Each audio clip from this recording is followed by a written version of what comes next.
존경하는 국민 여러분, 안타깝지만 국민의힘은 헌법재판소의 결정을 무겁게 받아들이며 겸허하게 수용합니다. 생각과 입장이 다를 수 있겠지만 헌법재판소의 판단은 헌정 질서 속에서 내린 종국적인 결정입니다. 우리는 이 결정을 존중하는 것이 민주주의와 법치주의를 수호하는 길임을 굳게 믿습니다. 권영세 비대위원장과 권성동 원내대표가 이 한남동 공간을 이제 방문했대요. 네.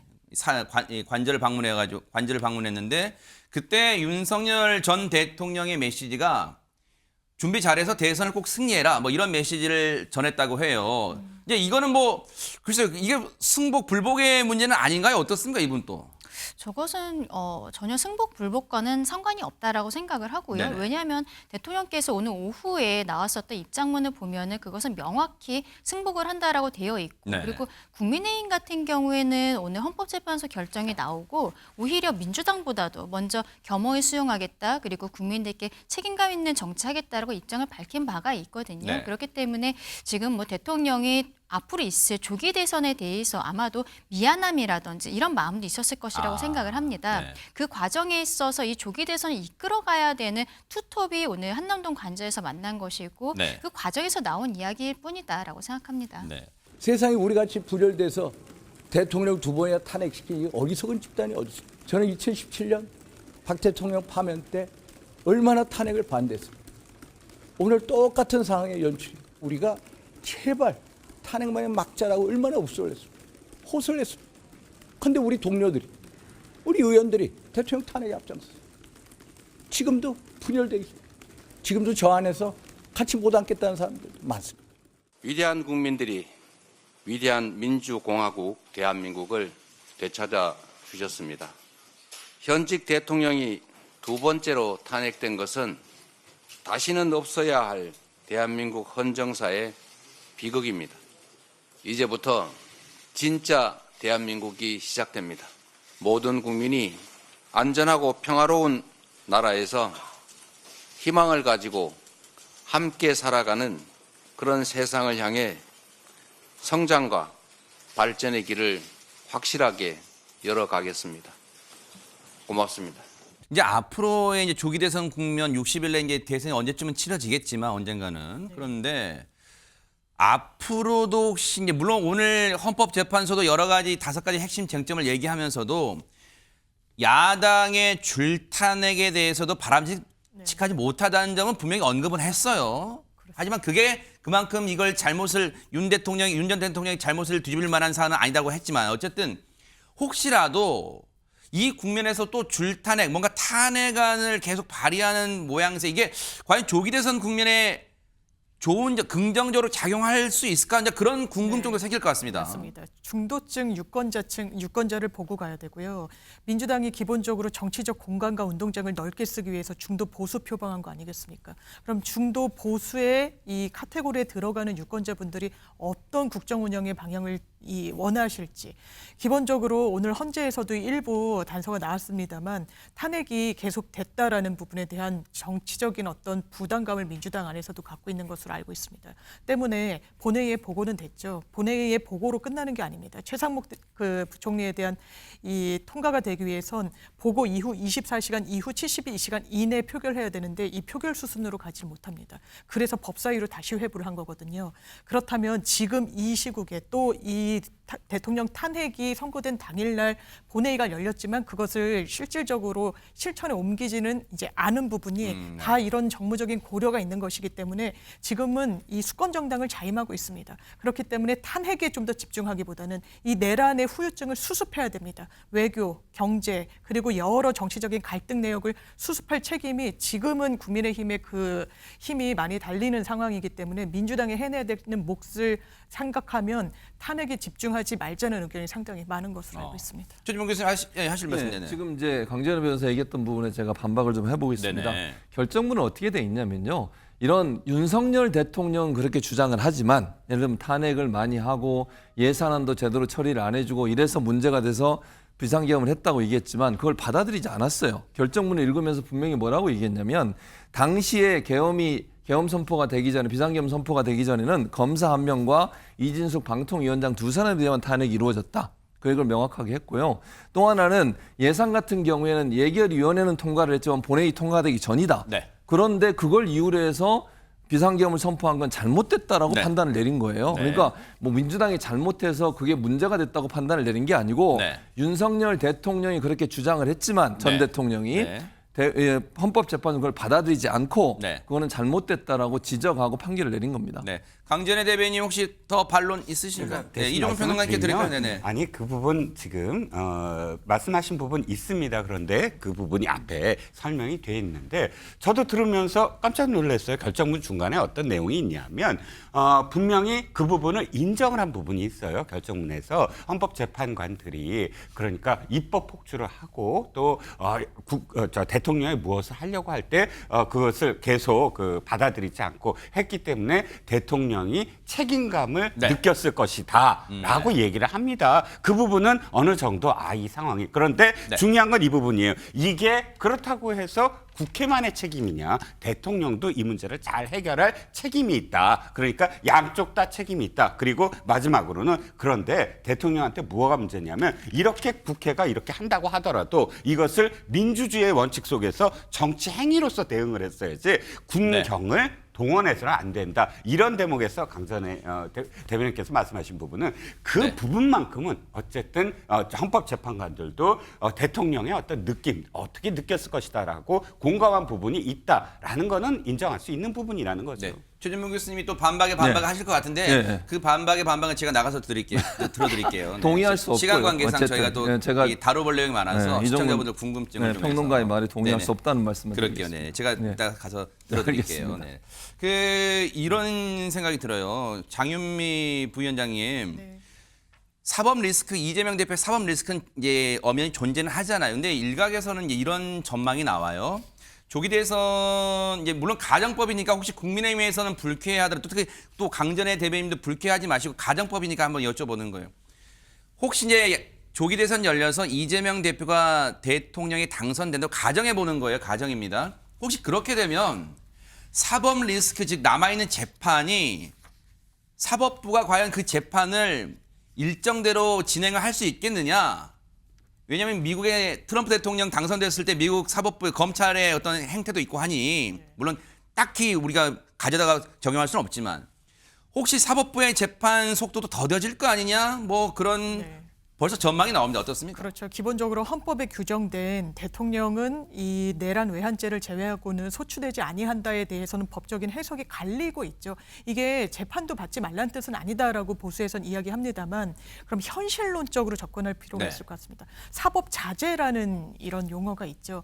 기본적으로 선출된 최고 권력. 오늘도 헌법재판소 결정문 곳곳에서 나온 건 민의 그리고 이 어떤 주권자 이런 표현입니다.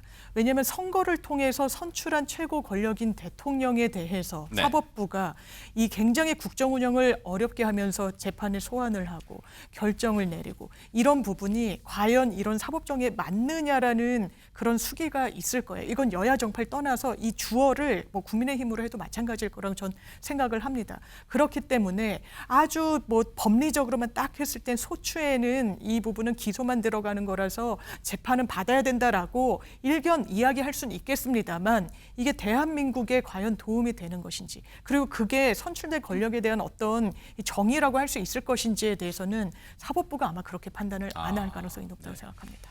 조기 대선 국면은 열렸고 현실화됐고 물리적으로도 오늘부터 대선 예비 후보 등록은 가능하답니다. 그런데 이종훈 평론가님 네네.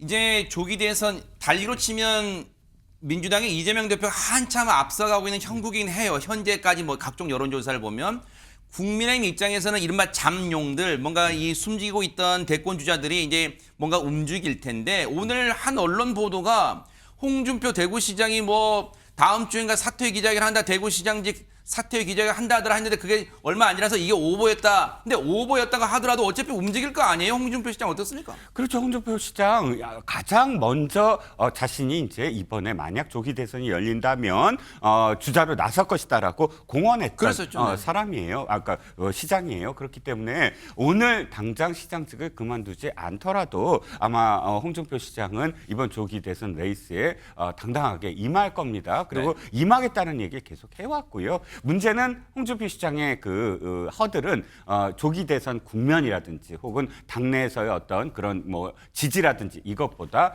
명태균 씨와 관련된 부분. 그러니까 명태균 씨의 PC가 강혜경 씨가 보관하고 있다가 검찰이 그것을 압수했다가 강혜경 씨가 돌려달라고 했는데 최근에 돌려준 모양입니다. 강혜경 씨가 그것을 모 인터넷 매체에 넘겨서 어저께부터 이제 조금씩 전부 다 그 있었던 내용들을 전부 녹취를 풀고 있어요. 그렇다면 거기에 해당되는 부분들 물론 지금 윤 전 대통령 부부와 관련된 부분도 있지만 그것만큼 사실은 홍준표 시장이나 오세훈 시장이나 또 다른 그 혐의가 있는 또 다른 정치인들이 과연 이번 대선 국면에서 얼만큼 회자될 것인가 이게 지금 관심사 중에 하나거든요. 네네. 그래서 홍준표 시장이 지금 두 가지 점일 거예요. 하나는 뭐냐면 대통령의 파면과 관련해서 어떤 스탠스를 취할 것인가 아직 안 나왔거든요. 그런데 그거 바로 시장 그만둔다라는 스탠스라 아까 그런 모습으로 시작을 하면 상당히 문제가 있을 거예요. 오늘 SNS 올라온 내용이라네요. 이종근 평론가님. 저런 네네. 문답을 했나 봐요. 네. 그렇습니다. 제가 이건 팔로우하지 못하고 들어와서요. 네. 웃을 상황은 아니지만 여유롭게 가겠다. 원래 단기 승부에 늘 강하다. 근데 자신감은 있네요. 네. 근데 이 표현들은 사실 대통령의 파면과 관련해서 자신의 입장을 밝힌 건 아니잖아요. 그렇죠, 네네. 중요한 건 맞아요. 여권 잠룡 후보들은 대통령의 파면에 대해서 어떤 입장을 취할 것인가가 먼저 얘기를 해야지만 네. 이 속에서 포지셔닝이 될 겁니다. 그러네요. 그러니까 그게 어떤 의미인지가 홍준표 시장도 지금 사실 약간 갈팡질팡, 아까 어정쩡했거든요. 네. 근데 어떤 쪽으로 자기가 입장을 취하면서 나올 것인가가 약간 고민될 지점이라고 봅니다. 네. 국민의힘의 차기 대권 주자 한 명 더 얘기해보고 민주당 얘기해볼게요. 강전의 대변인님. 네. 한동훈 전 대표 얘기를 안 할 수가 없잖아요. 물론 그 전부터 이렇게 조금 움직임을 가져왔는데 이제 경선의 무대가 열린다면 당내에 글쎄요. 뭐 이 자신감을 피력하고는 있지만 지금 여러 가지 뭐 김문수 장관도 있고 잠룡들은 많잖아요. 근데 다만 이재명 대표와 격차가 너무 많이 난다는 현실적인 문제가 있어요. 앞으로의 경선이 열릴 걸 좀 전망해 본다면 어떻습니까? 일단 한동훈 전 대표 같은 경우에는 대통령의 탄핵에 찬성한다, 위헌 유법하다라고 먼저 선언을 하면서 그때 이제 당내에서의 갈등, 그때 어떻게 보면 비자발적으로 당대표를 사퇴한 것 아니겠습니까? 그리고 이번에 돌아왔다는 것 자체가 조기 대선을 염두에 둔 시기에 돌아왔다라고밖에 볼 수가 없는 거거든요. 그리고 책을 냈는데 이제 그 책 내용에 있어서도 그날 그 계엄의 날 있었던 일들을 쓴다든지 네. 이런 것들을 보면 한동훈 대표 같은 경우에는 뭐 조기 대선에서 당연히 출마를 할 것으로 예상이 되는데 네. 문제는 말씀하신 것처럼 국민의힘 주자들은 어떤 여론조사를 봤을 때 압도적인 1위는 박스권에 아무리 갇혀 있다고 하더라도 네. 이재명 대표이고 그리고 뭐 2, 3, 4, 5등 정도가 이제 국민의힘으로 되어 있습니다. 그들이 보통은 이제 2등은 김문수 장관이죠, 지금은. 그리고 나머지 세 분은 뭐 왔다 갔다 하는 수준이에요. 네. 이런 것들은 저희 입장에서는 좀 안 좋게 봤을 때는 어떤 딱 한 명이 없다는 것, 정말로 딱 보이는 대권 주자가 없다는 것이지만 좋게 봤을 때는 다양성이 있다라는 겁니다. 한동훈 대표는 어쨌든 탄핵에 찬성을 했었고 말하자면 중도 확장성이 있는 후보, 그리고 뭐 김문수 장관이 나올지는 모르겠습니다만 뭐 비슷한 이미지로서 홍준표 시장 같은 경우는 나오겠다고 지금 이야기를 하고 있잖아요. 그러면 왼쪽과 오른쪽에서 스펙트럼이 굉장히 넓거든요. 그러면 경선 과정에서 오히려 민주당은 경선이 흥행을 할 리가 없습니다. 지난번 이재명 대표 두 번째 연임한 전당대회처럼 흐지부지 그냥 마무리될 것이라고 생각하는데 최진문 교수님 발끈하네요. 그 얘기니까. 네네. 주먹을 그런데 약간 이제 불고 쥐었어요. 국민의힘 네네. 같은 경우에는 경선이 정말로 치열해질 수밖에 없는 거거든요. 그 과정에서 각각이 가지고 있는 매력들 그리고 정책적인 모습들을 보인다면 그것이 어떻게 보면 의도하지 않아도 자연스럽게 중도 확장적인 모습 보일 수 있게 되지 않을까라고도 생각합니다. 최진문 교수님, 네. 왜냐하면 강전의 대변인님의 그 표현이 물론 이제 민주당 측에서는 좀 발끈할 수는 있지만 일견 이해되고 이 또 이해가 되는 측면이 있는 게 뭐냐면 실제 우리가 경선 흥행이라는 표현을 많이 쓰잖아요. 네. 그럼 지금 저만치 앞서 있는 이재명 대표 독주 체제, 물론 이 비명계 주자들도 움직이겠습니다만 경선 흥행이라는 측면에서는 강전의 대변인의 어떤 지적도 일리는 있다 이렇게 보여지네요. 저는 그렇게 생각하지 않는 이유가 뭐냐면 강력한 대권 후보뿐만 아니라 지금 국민적 신망이 좀 커지고 있잖아요. 특히 탄핵이라고 하는 이 엄중한 상황에서 윤석열 전 대통령이 파면이 되면서 국민적 여망은 국민의힘이 아니라 민주당 쪽에 더 많이 관심이 쏠리고 있어요. 그러면 이건 뭐 추대는 아니지만 분위기 자체가 추대 형식으로 갈 가능성이 있다고 보여요. 물론 경쟁은 할 겁니다. 비명계도 나올 거고요. 그렇게 되면 이재명 대표에 대한 어떤 기대감들이 상승할 수 있다고 저는 생각해요. 이건 국민적 기대감이에요. 그러니까 경선 과정 흥행이 반드시 경쟁자가 있어야 되는 것도 맞지만 또 한편으로는 정말 저 사람을 대통령을 만들어야겠다는 강력한 열망이 국민 사이에 퍼지게 되면요. 그 자체가 엄청난 에너지가 됩니다. 그래서 많은 소위 이제 팬심이라고 얘기할 수 있을 네. 텐데 많은 사람을 끌고 다니면서 네. 분위기가 업될 수 있는 그런 분위기는 충분히 저는 가능하다고 봐요. 그러니까 출정식 비슷하게 갈 거라고 저는 보고요.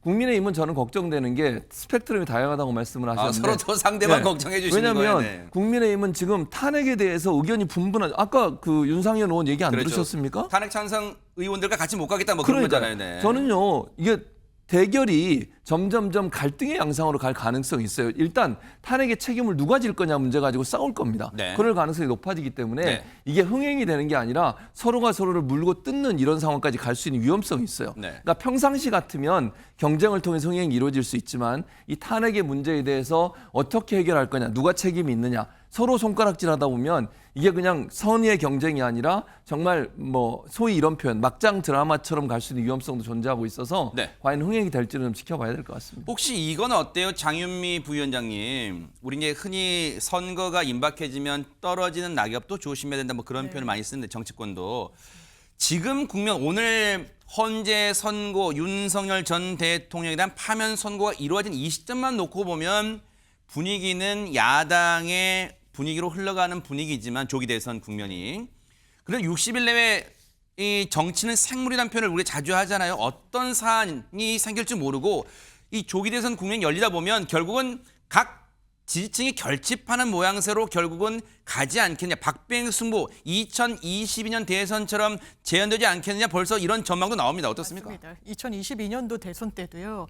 그때 탄핵 당시에는 거의 뭐 9대1로 원사이드하게 박근혜 전 대통령인데 지지가 현저히 낮았지만 대선 뚜껑을 열어보면 정말 뭐 박빙까지는 아니었어도 상당히 비등비등했었습니다. 양측이 다 결집하는 거죠. 선거는 기본적으로 굉장히 신중해야 되는 거고 그래서 민주당에서도 오늘 당장 언행에 조심을 하라라는 메시지가 나온 거 아니겠습니까? 이런 부분과 관련해서 정말 신중하고 조심스러운 행보를 할 수밖에 없다라는 점. 그러면서 대선 주자들, 뭐 민주당의 경선은 비교적 흥행이 덜 될 거라고도 이제 전망을 하십니다만 네. 고민이 깊어질 겁니다. 대선 주자들이 경쟁 주자들이 있죠. 김부겸, 김경수, 김동연 여러 훌륭한 이 정치인들이 있습니다만 어떤 스탠스로 이 경선에 임할 것인지 이를테면 일종의 페이스메이커로 할 것인지 아니면 정말 직격하고 저격하는 그런 선거 전략을 세울 것인지에 따라서 또 이제 정치적 향배도 민주당 안에서는 상당히 갈릴 것 같습니다. 이종근 평론가님 올해 또 침묵 지키셨으니까 1분 드릴게요. 시간상. 조기 대선 국면 열리게 된다면 국민의힘에게 전체적으로 필요한 게 뭐라고 시급한 건 뭐라고 생각하세요? 국민의힘에 필요한 건 탄핵과 계엄에 관련된 입장을 빨리 명확히 밝히는 겁니다. 일치된 목소리로? 아니, 당 지도부가 그 조기 대선에 임하는 어떤 태도 자체가 계엄에 대해서 우리가 어떻게 사실 표현했는데 거기에 대해서는 과오가 있었다. 그건 지금부터는 사실상 당을 개혁해서 또다시 이런 비극적인 상황을 되풀이하지 않겠다라는 그런 정도의 선언이 있지 아니하고는 지금까지 보여준 태도가 뭡니까? 어정쩡했잖아요. 의원들은 가서 탄핵 반대 집회하는데 거기에 대해서 지도부는 의원들 개별 행동입니다. 라고 해놓고 또 대통령을 만나 는 또 지도부의 그 비대위원장과 원내대표가 손잡고 가요. 아니 양쪽에 가장 중요한 원톱, 투톱이 함께 가는데 네. 당의 입장이 아니다라고 한다면 어떻게 국민들이 그걸 받아들이겠습니까? 네. 그러니까 어쨌든 오늘로써 네. 오늘 이 결정으로서 당이 이 당의 입장 그러니까 네. 계엄은 어떻게 우리가 선언을 하겠다라는 식의 탈바꿈이 좀 있어야 된다고 봅니다. 네.